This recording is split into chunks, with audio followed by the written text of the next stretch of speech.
Yeah, I just wanted to do a quick podcast, really, again, following on from the two previous videos that I've done. My first video was just a bit of my story and talking about how I discovered that my long term partner had been having an affair.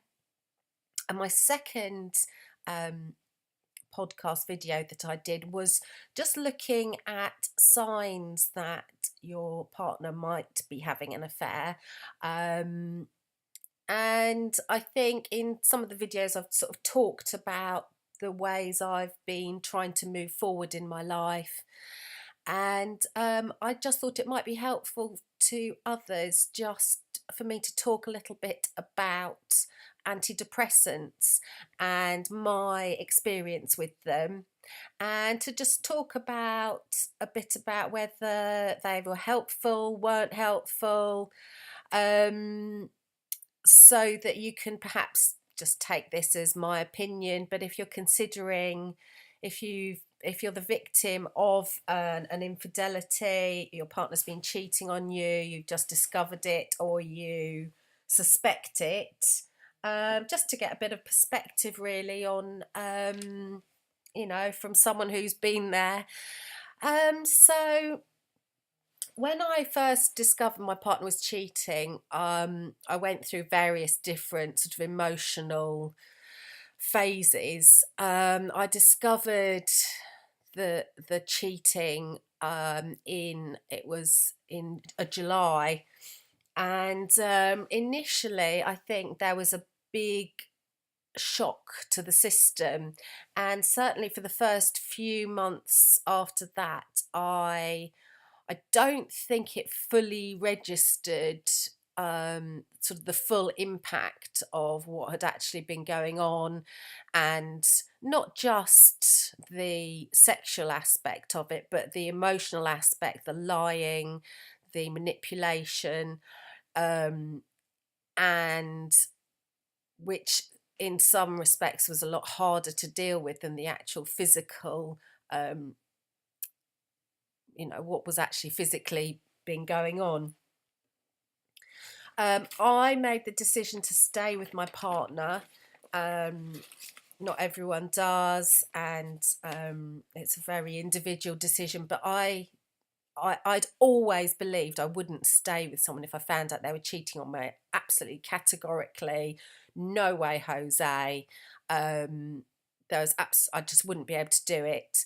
I think actually you can't really say that you won't um, stay with someone until you've actually been in that position, and you sort of fully experience what it feels like.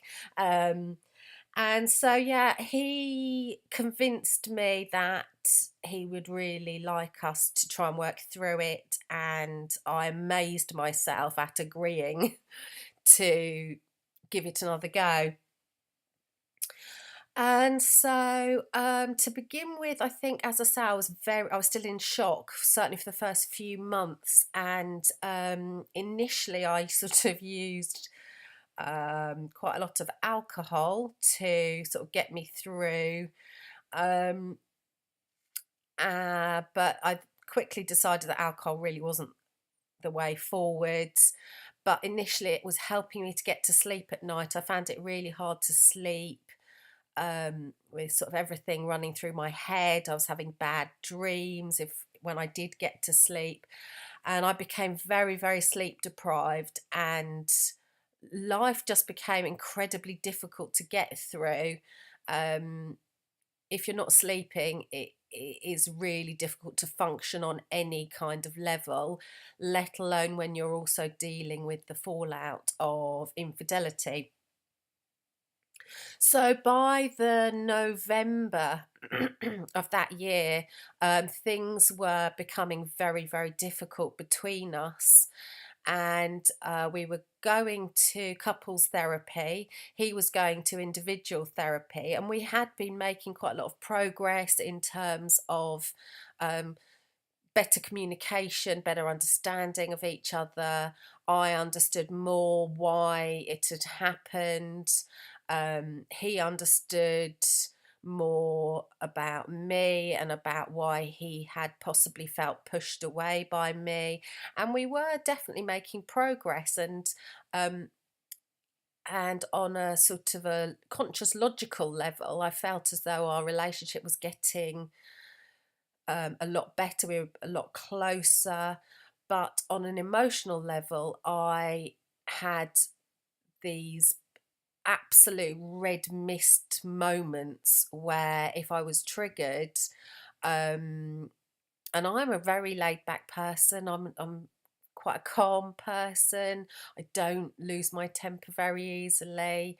Um, Sort of anyone that knows me personally would be shocked if I was to tell them some of the reactions that I was having.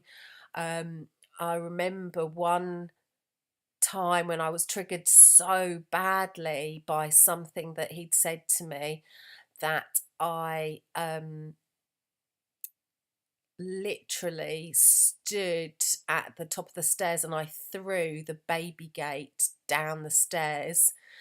And then I ran into the spare room, opened up the wardrobe, and pulled out all of the clothes in the wardrobe and hurled them around the bedroom, all the time, sort of screaming.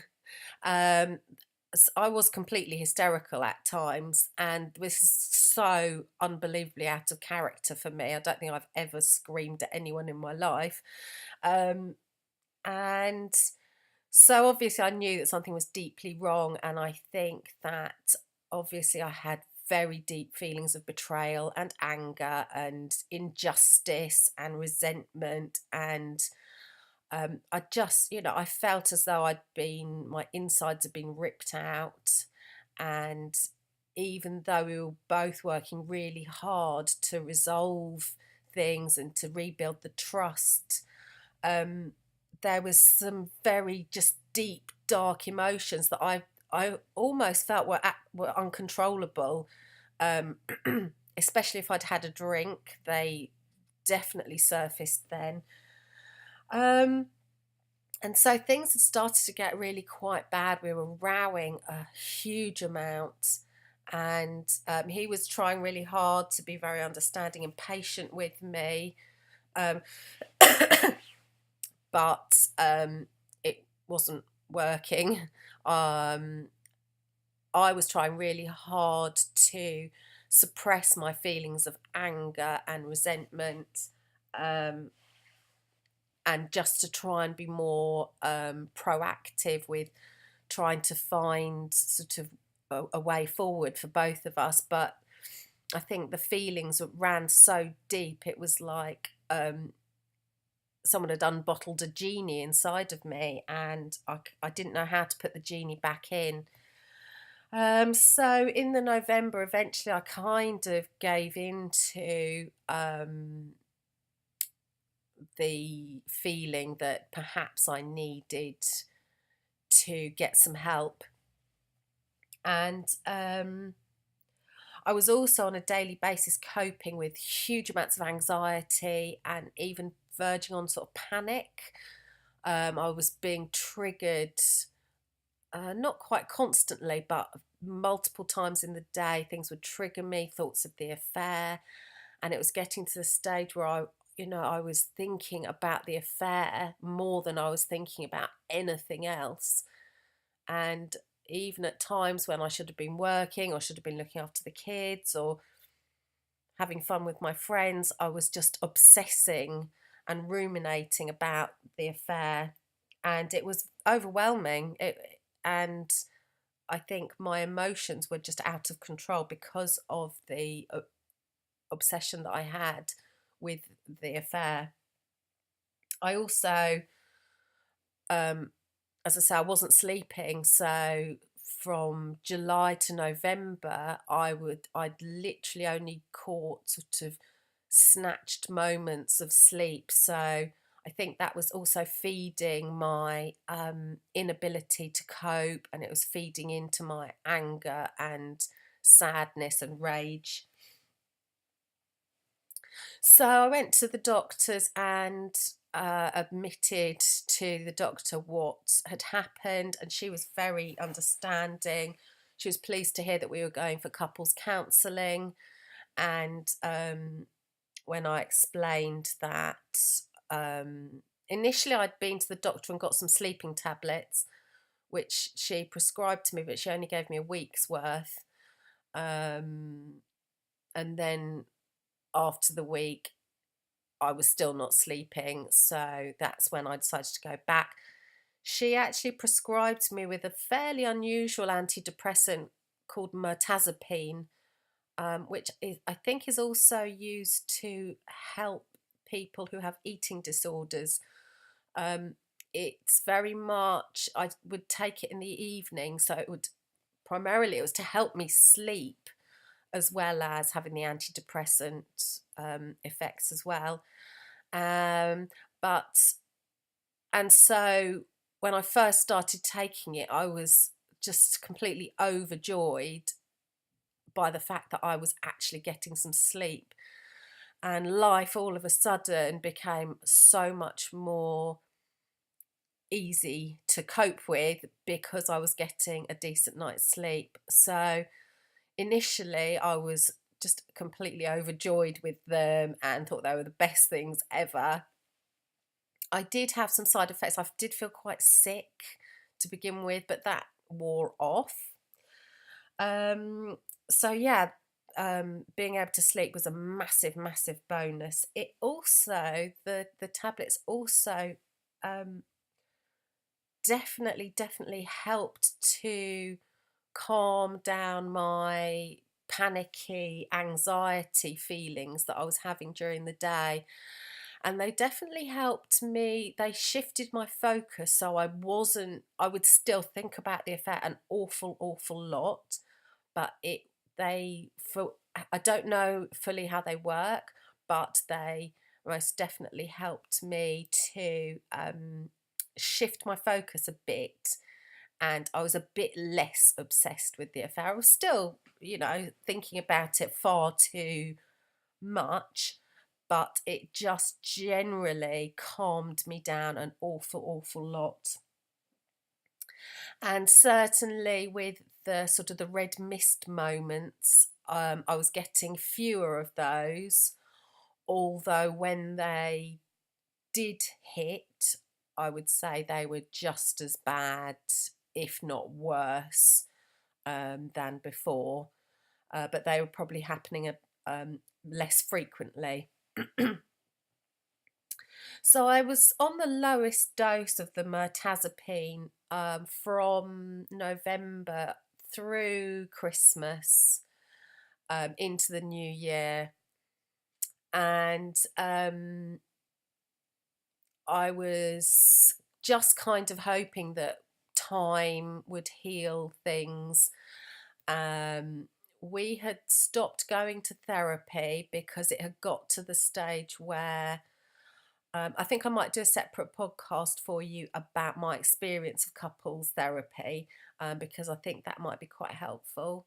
But yes, we'd got to a stage where it was possibly getting a bit damaging. Well, I didn't feel as though it was. My partner felt it was a bit damaging.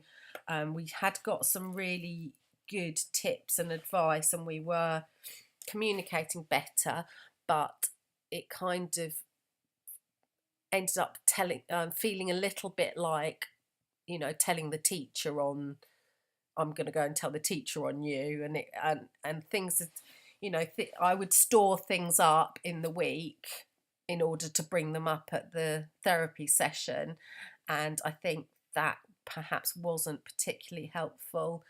So we stopped going to that, but in the new year we had a couple of real humdinger rows, to the point where we were kind of questioning whether we should actually be sticking this through. We'd had some other stresses in our lives as well, moving house, stresses for both of us in terms of our work lives and our children, and family lives. So that was all kind of piling on the pressure. It never rains, it pours. You know, you're never just dealing with an affair. There's always going to be other things as well, I think. Um, and so in the March, I actually decided to go back to the doctors and asked her um, to up my dose.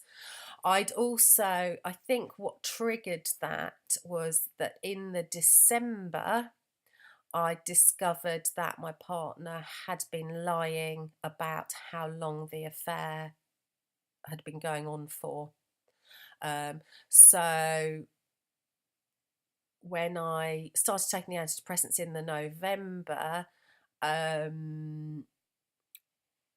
not long been taking them, and I felt as though I was starting to make some progress towards healing.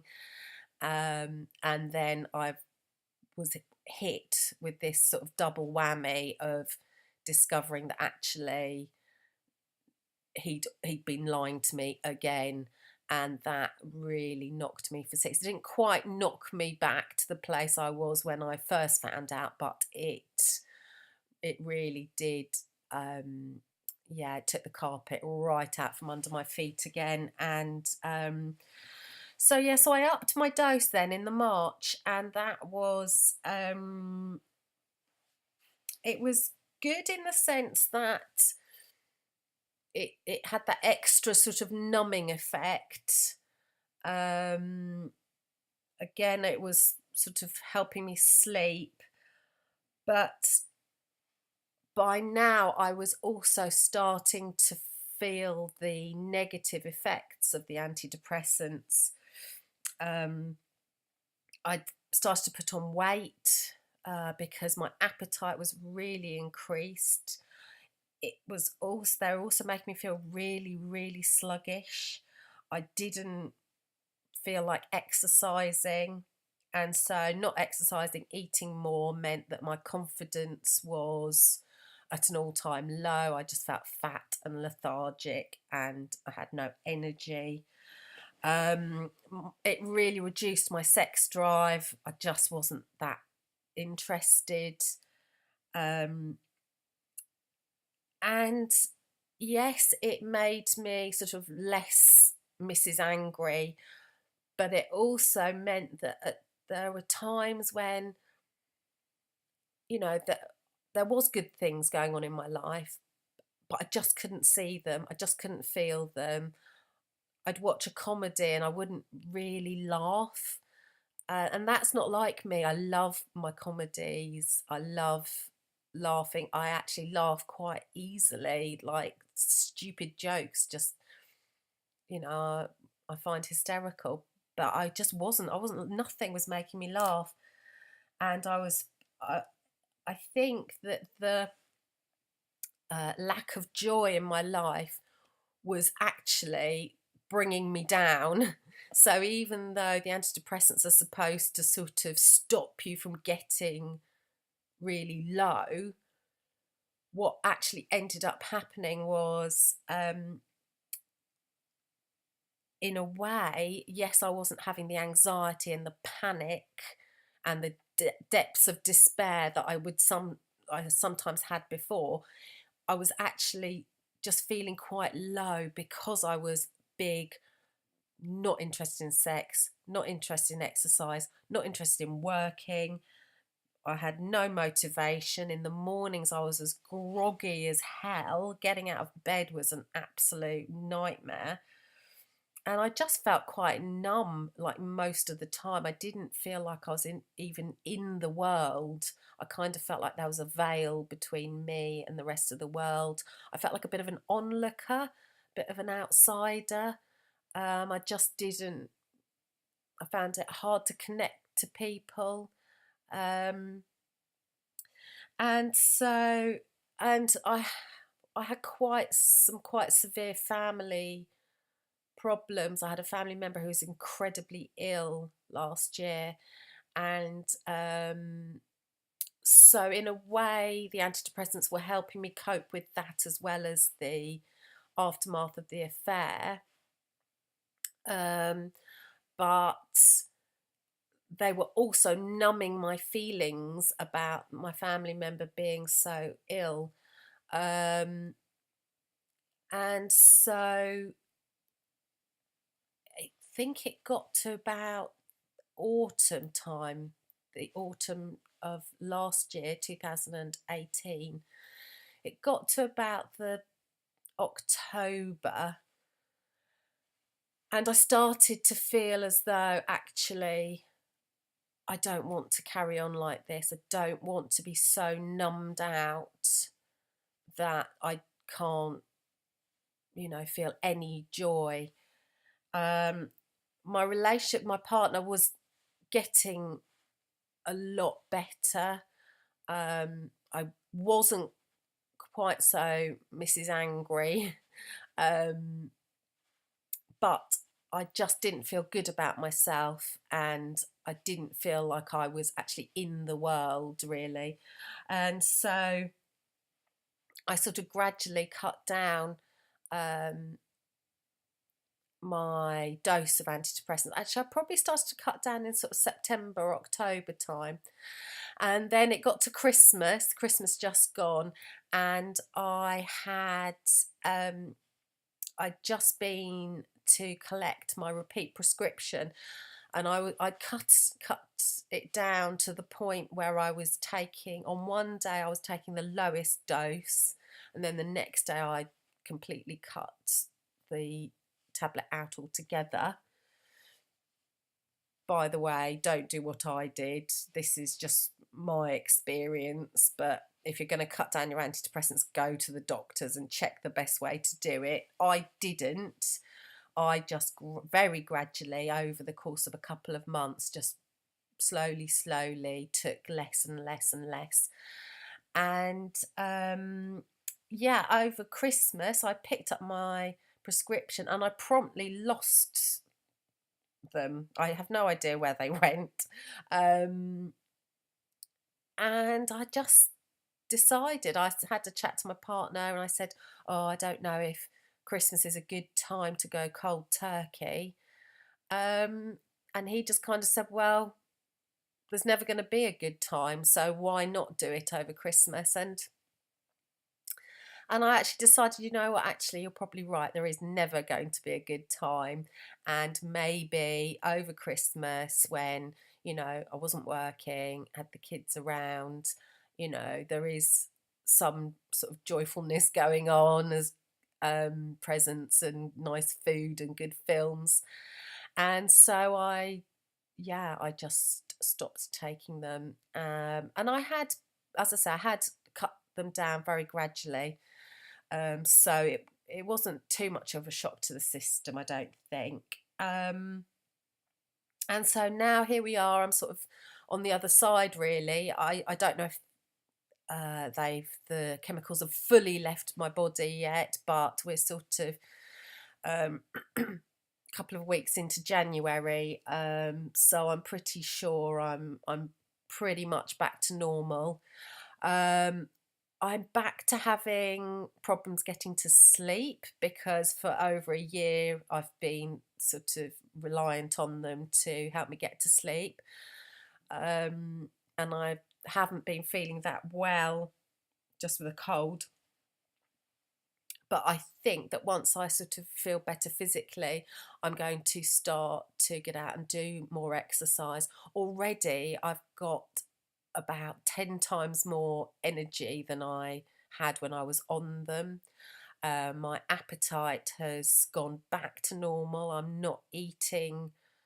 I can't actually remember the last time I ate some chocolate, which is, I mean, unheard of. When I was on the antidepressants, I was eating chocolate every day. But I just haven't had the urge to eat chocolate. And I've definitely got the urge to get out more, to go for a run, even though it's January and it's a bit of a grotty month. I just feel a lot more lively. My partner's really noticed that I'm just laughing more. I just seem to feel, I just feel perkier. I'm not so sleepy in the mornings. I'm finding it much easier to get out of bed, even though I haven't been sleeping that well at night. Mornings are just not the struggle that they used to be. Um, so I guess I, there's pros and cons. There's pros and cons to everything. I think I did. I don't regret going on the antidepressants because I think I needed them. I think I hit a real rock bottom, and I think I needed that help. Um, I think they alleviated some of the symptoms that the affair had triggered, and I think they just helped me to cope on like a day-to-day basis. I was able to get the kids to school, I was able to cook dinner, I was able to do my work. I was able to function, and that's what they helped me to do. But I think that the underlying issues that you have to go through, that you have to tackle, that you have to face up to, um, with regards to why your partner had an affair in the first place, or why you're in this position. um I I just don't think they helped at all in the slightest. What they did do was made me a bit more bearable to be around, so that we could then tackle some of those issues. And they took mainly they took away some of the really horrific red mist moments. Um, Although when I look back, you know what, I fully understand why I had those red mist moments. And to be honest, like who wouldn't when they find out that their partner has been cheating on them? And I think that the fact that I'd started to recover from the initial shock, and then I had the massive setback of discovering that the affair was actually going on at least double, if not longer, than the initial length of time that he told me. I think that just absolutely knocked me for six, because I had taken him back on the understanding that he wasn't going to um, that he told me the full truth, and that he wasn't going to lie to me again. Um, so yeah, that was a pretty bitter pill to swallow. Um, so yeah, I think I can't give you a definitive answer really as to whether they helped or didn't help. They did a bit of both. I think they were a good short-term stopgap. They got me through like the first sort of year or so, which is the hardest part. Um, and now I do feel positive. I feel optimistic.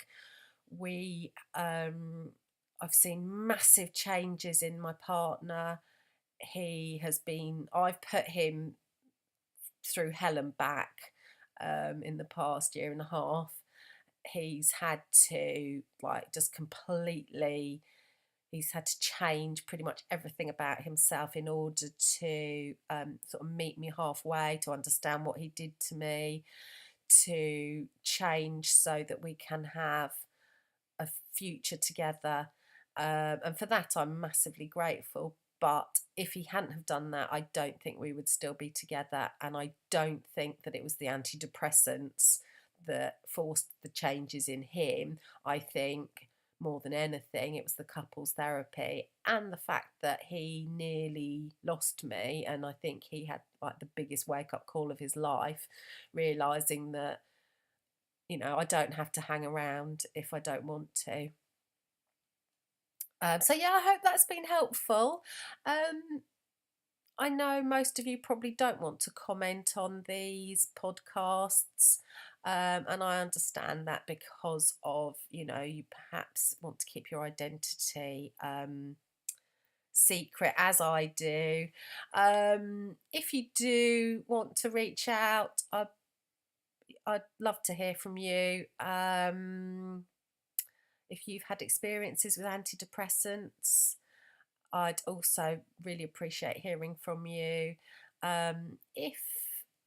If not, then that's also fine. If you'd like to give this video a thumbs up, then that would be lovely if you found it helpful. And yeah, hopefully I will get back to you again soon with some more of my musings and updates on how I'm coping with life after the affair. Take care. Speak to you soon. Thanks for watching. Bye.